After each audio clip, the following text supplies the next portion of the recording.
to cut those in half, but instead he had to pull back and block his army off for a retreat. That was a huge chance for ReSpOnSe to be able to deal a huge amount of damage, but now it looks like he's going to be able to reinforce, reposition. So now Destiny is getting a bunch of units to be able to defend this a little bit more easily. Yeah, and as more and more Roaches and Hydras do pop out, now we finally see ReSpOnSe actually bolstering his army up again, but as more and more units come on for the Zerg player, it looks like that force of response is just not that great, and some pretty good force fields are actually splitting. That's what you want to see, and that's how you want to use those force fields. Splitting the Zerg army, all the drones have been pulled.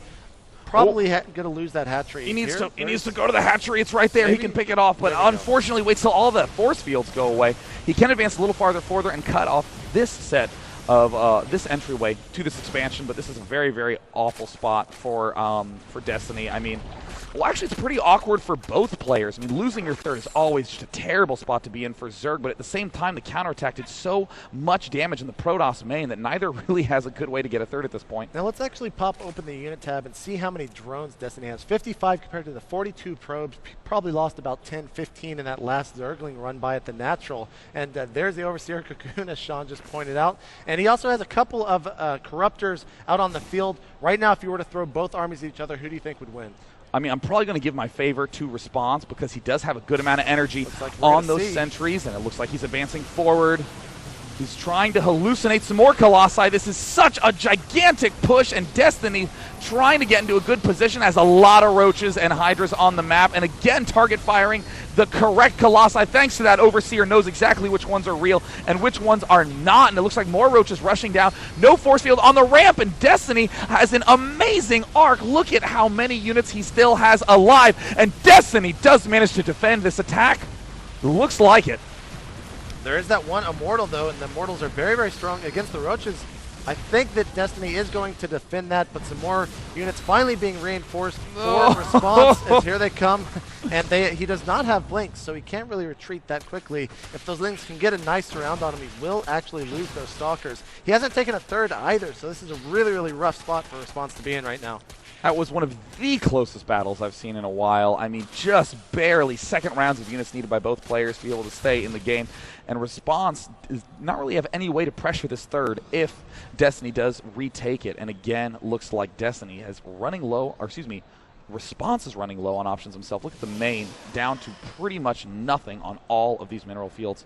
Yeah, we see about 40, now almost 50 supply difference here between the two players. The third has been started yet again by Destiny, and he's going to be throwing in a bunch of Lings into his army composition, most likely to combat against all of those Stalkers that he just defended against. And again, this is the most heroic burrowed Zergling I've ever seen, look, JP. He's grinning at you in the portrait. Dude, look at him. He is just happy to be there. He's laughing and laughing. There is no way that ReSpOnSe can expand there. All right, let's see. Does he have an observer, by the way? It looks like in the unit counting station we can see that he does not have an observer. So he can't actually do anything against that Ling right now. That Ling might just win Destiny the game. This is the most heroic Ling I've ever seen. And look at ReSpOnSe. Like, he's saving up. He's saving up. We're going to see the Nexus get thrown down. Or try. What's going on? What's going on here? He's gonna. He's like, oh. He's gonna go back home. He's like, well, I give up. I can't figure it out. And oh, it looks like Destiny also trying to swing in to pick off that probe. But likewise, they're going, where'd he go? Where is he? And there he is. See you later. And now he's going to pull back out again. Destiny from Root Gaming, ladies and gentlemen. Does not want him to take that third. He actually has a huge force now, almost at 150 supply, currently supply capped, but a couple of Overlords should be started here very, very soon. Oh, my gosh. Lings are going to die. ReSpOnSe was not happy. He was not happy that that probe got sniped. It was his favorite, and he got those Lings back. Now, one thing I want to note as we end up seeing ReSpOnSe finally take every single unit he has this game to kill this single burrowed Zergling.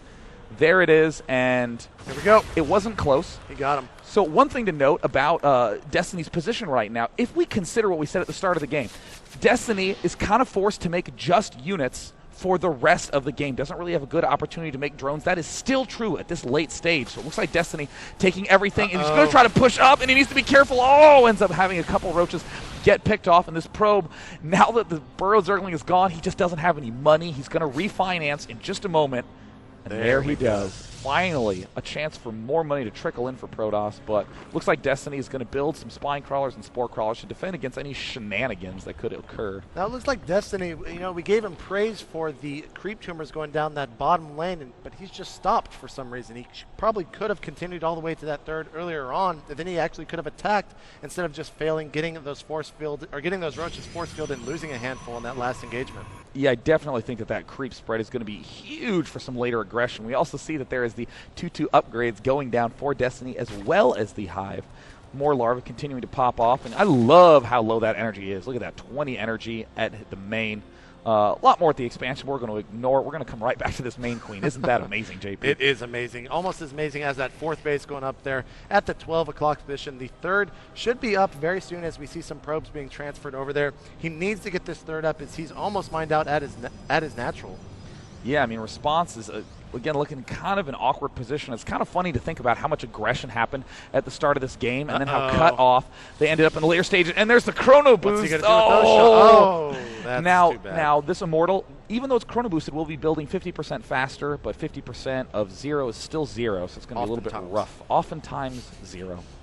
So we will see a Response trying to set up this expansion again, and this does bother me a little bit that we've seen Response clump his army in one big unit, so I finally love that he is splitting it up to be able to combat this kind of aggression. But man, Destiny is getting really close to max. He also has a pretty healthy amount of minerals in the bank. And oh, look at this. Greater Spire going down right now, and it gets scouted by Response. Man. This is getting very, very like the match that we just saw on Test Bug. And as soon as he sees that Response, it's just going to move out. But this time, it's not actually at the front of the natural, so he might not actually lose it like we saw last game. And it looks like all the stockpiling of units is going to come to one big attack at the top. And Response getting cut off before he ends up having all his units there. He's trying to pull back. Will he lose anything? He does not actually lose a Stalker. Getting a little lucky there. Destiny going to engage off creep. This can be a very awkward confrontation. He's trying to dart up. He's getting a good job jamming his roaches into the front, but there's some nice force fields from Response. He's trying to move forward to assault these units at the bottom flank, but roaches starting to bleed through at the top. Response needs to throw down a couple more force fields. These Immortals at the flanks doing a lot of damage, but now Destiny is able to break through on the left side as the force fields do wear off. More Stalkers are getting morphed in, but look at the food count from Destiny, 176 to 109 of Response. There's some more force fields going down. The sentries are in the front, though, so it's going to be a little bit dangerous if that count drops too low. Yeah, there's only 5 sentries remaining, not that much energy, so Response is going to be in a tough situation here as almost all the units of Destiny can actually attack against that army. The Immortals are in the front. Those Hydras are going to focus them down. Those last remaining force fields have been thrown out, and Response might want to think about falling back here, as Destiny's going to be the one to fall back. He wants to get those Hydras into the front of his army. It looks like a stalemate has occurred in the longest Protoss versus Zerg battle that has happened in this whole tournament. Finally taking out this reinforcing pylon, but after a little bit of a slugfest, Response is pulling back, and oh my goodness, those aren't Overseer cocoons, are they, JP McDaniel? No, they are Broodlord cocoons. Sean, Day9 plot. So that means he is going to have the huge power units that will allow him to put a ton of pressure on his opponent. And again, Response has 0 defense here. We're seeing in both games, Response has very vulnerable expansions up because he's focusing so many resources into more units and more bases. So if Destiny can pull... Oh, good game. It looks like, you know what, because this is a replay, I can do a little research. It looks like Destiny was just so broke. Yeah. Or, excuse me, Response look at so the supply, broke. Yeah, 176 to 98. So I mean, really, Response, he just wasn't feeling it. He's just had, I've had enough of this. He probably saw that picture on Team Liquid with the cat shooting out of the Broodlord, and that is some scary stuff. That helps him true. get across the river. Scary, scary stuff. For any of you who don't know what we're talking about, go to teamliquid.net and start searching around for the cat trying to cross the stream. It is many, many hours laughing and laughing. Indeed. So after somewhat of an anticlimactic finish, there was that epic, almost stalemate fight. And then 5 minutes later, Response flipped a coin and it turned up tails, so he just left the game. We're going to end up seeing the final match. It's going to be on Shattered Temple. Now, JP, I think a lot of players have said that they don't like playing against Zergs on this map as Protoss, but what are some of the opinions you've heard from players? Because I personally really do not like playing against Protosses on this map. Well, you know, I was actually talking with Tyler yesterday, and in his match against Machine, he actually wished that he played this map because he oftentimes likes to take those corner expansions, and he finds them pretty easy to defend with.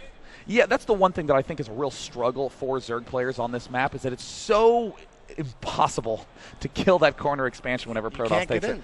And then when Protoss gets, I don't know, any amount of units, maybe somewhere around the 120 to 150 range, he can move out and then immediately take the gold expansion. So suddenly, you're almost guaranteed to be a 4-base Protoss versus a whatever base Zerg. So that means the Protoss can begin taking the 5th and 6th a lot easier, get almost all the essential upgrades, the Robotech, the Blink, the regular ground weapon upgrades, and that's why it drives me crazy. But, you know, we've seen a lot of creativity out of Destiny, so hopefully he'll be able to pull some magic and win not just for Root Gaming, but for all the Root Destiny fans who are out there today.